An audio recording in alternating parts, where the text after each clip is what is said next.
सामने दिख रहा है कि वोट चोरी करके यहाँ पे नरेंद्र मोदी सांसद बने हैं और देश के प्रधानमंत्री बने हैं। मैंने पहले भी कहा था, प्रधानमंत्री नरेंद्र मोदी क्या वाराणसी से वाकई चोरी करके चुनाव जीते?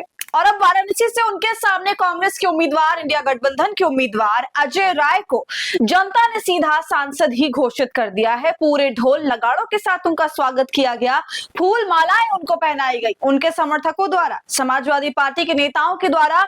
और अजय राय वो खुद कह रहे हैं कि प्रधानमंत्री मोदी ने यहाँ पर चोरी करी है, हमने उनको कई राउंड तक पीछे किया था।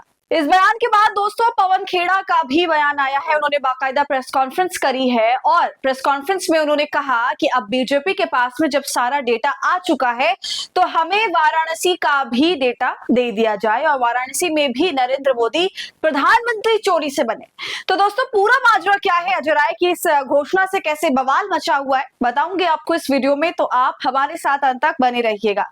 नमस्कार, आदाब, आप देख रहे हैं खबर अड्डा और मैं हूं आपके साथ सुम्बुलीरम। दोस्तों देश में इन दिनों वोट चोरी को लेकर सियासत गरमाई हुई है। कांग्रेस सांसद और लोकसभा में नेता प्रतिपक्ष राहुल गांधी के वोटर लिस्ट में धांधली को लेकर किए गए सनसनीखेज खुलासे के बाद से ही सियासी पारा हाई है बिल्कुल, और हर दिन हम इससे रिलेटेड एक नई अपडेट देख रहे हैं। राहुल गांधी और टीम फुल फॉर्म में है, जबरदस्त प्लानिंग चल रही है और बीते दिनों जो पूरे के पूरे विपक्ष द्वारा एक धुआंधार प्रदर्शन हुआ था दिल्ली की सड़कों पर, वो काफी सक्सेसफुल रहा था। जनता तक आवाज पहुंची थी कि हाँ, चुनाव आयोग ने चोरी करी है। उस दिन चुनाव आयोग की घबराहट भी साफ देखने को मिली क्योंकि उसने विपक्षी नेताओं से मिलने से इनकार कर दिया। लेकिन दोस्तों जिस मकसद के तहत प्रदर्शन किया गया वो मकसद कहीं ना कहीं साकार हुआ। पूरे सोशल मीडिया पर प्रदर्शन छाया हुआ था। राहुल गांधी ने आरोप लगाया था कि देश की करीब 40 सीटों पर धांधली करके भाजपा सत्ता में बैठी हुई है, जिसके बाद से वोटर लिस्ट में धांधली के आरोपों को लेकर विपक्ष संसद से लेकर सड़क तक विरोध प्रदर्शन कर रहा है। और अब इन सब के बीच यूपी के वाराणसी लोकसभा सीट पर गड़बड़ी के आरोप कांग्रेस ने लगाए और ना सिर्फ आरोप लगाए बल्कि जनता और समर्थकों के साथ ढोल नगाड़ों के साथ अजय राय को वाराणसी का सांसद भी घोषित किया गया। यूपी कांग्रेस चीफ अजय राय का कहना है कि वोट चोरी करके पीएम मोदी ने वाराणसी की सीट जीती है। दोस्तों कुछ दिन पहले कुंवर दानिश अली ने भी इस मुद्दे को उठाया था और कहा था कि इन सीटों पर धांधली तो हुई है। उन्होंने वाराणसी का भी नाम लिया कि प्रधानमंत्री मोदी की भी सीट जो है वो चोरी की है। उनका बयान देखिए, अजय राय काफी वक्त से इस मुद्दे को उठा रहे थे। ये बयान उनका 18 जून का है। पीएम मोदी वाराणसी सीट छोड़कर फिर चुनाव लड़े और जीत कर दिखा दे, अगर जीत गए तो मैं राजनीति से इस्तीफा दे दूंगा। तो इतना बड़ा चैलेंज अजय राय ने पीएम मोदी को दिया। इसके बाद अब दोस्तों देखिए अजय राय का ताजा तरीन बयान, वो क्या कह रहे हैं। खबर देखिए दैनिक भास्कर की। अजय राय बोले, मोदी जीते नहीं बल्कि जिताएगा। वाराणसी में वोटों की चोरी की, आरएसएस के कार्यकर्ता फर्जी वोट डाल रहे। आगे देखिए खबर में लिखा है, 2024 काशी चुनाव लोकतांत्रिक प्रक्रिया का मजाक बन गया है। मतदाता सूची में हेरफेर और सरकारी मशीनरी के खुले दुरुपयोग से नतीजे अपने पक्ष में कर लिए गए। विशाल सिंह का नाम एक युवक कर्नाटक और काशी दोनों जगह मतदाता सूची में दर्ज है। कैंट विधानसभा क्षेत्र में निवेदिता शिक्षा सदन बालिका इंटर कॉलेज तुलसीपुर स्कूल में वोट डाला।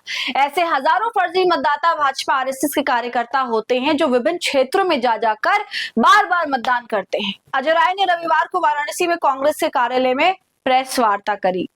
दोस्तों अजय राय ये साफ साफ दावा कर रहे हैं कि अगर निष्पक्ष चुनाव हो जाए तो भाजपा यहाँ लोकसभा विधानसभा तो दूर पार्षद तक का चुनाव जीतने के लिए भी पसीना बहा देगी। सुनिए अजय राय को।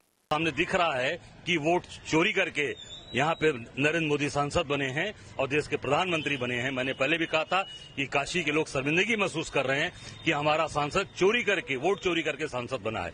अभी के घर में 50-50 लोग निकल रहे हैं। दोस्तों ये सच्चाई है कि नरेंद्र मोदी काउंटिंग के समय पीछे तो चल रहे थे, और जब नरेंद्र मोदी पीछे चल रहे तो बहुत सारे एंकर जो इस वक्त में बीजेपी को 400 पार मान चुके थे, बहुत सारे लोग जो ये मान चुके थे कि इंडिया गठबंधन तो सुबह 10 बजे ही खत्म हो जाएगा, उन लोगों के चेहरे के रंग उड़ गए थे। और ये सच्चाई है कि नरेंद्र मोदी को लेकर के कोई कह नहीं पा रहा था कि वो हारेंगे।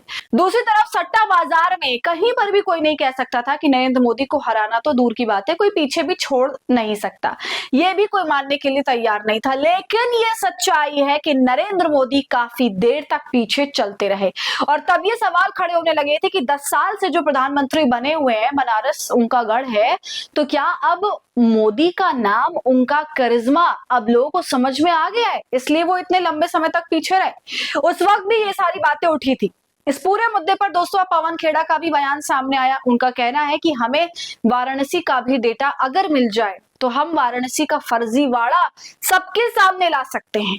दोस्तों, अजय राय ने चुनाव आयोग से भी कई सवाल पूछे, आपको मैं बता दूं, जिसमें वाराणसी को लेकर 2024 लोकसभा चुनाव को लेकर 3 अहम सवाल उन्होंने पूछा।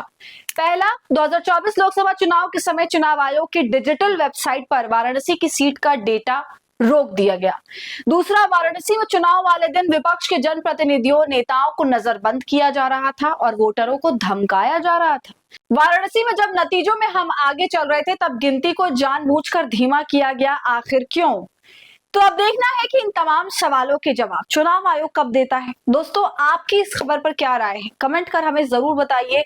वीडियो को लाइक और शेयर करें। खबर अड्डा को यूट्यूब पर सब्सक्राइब कर लें।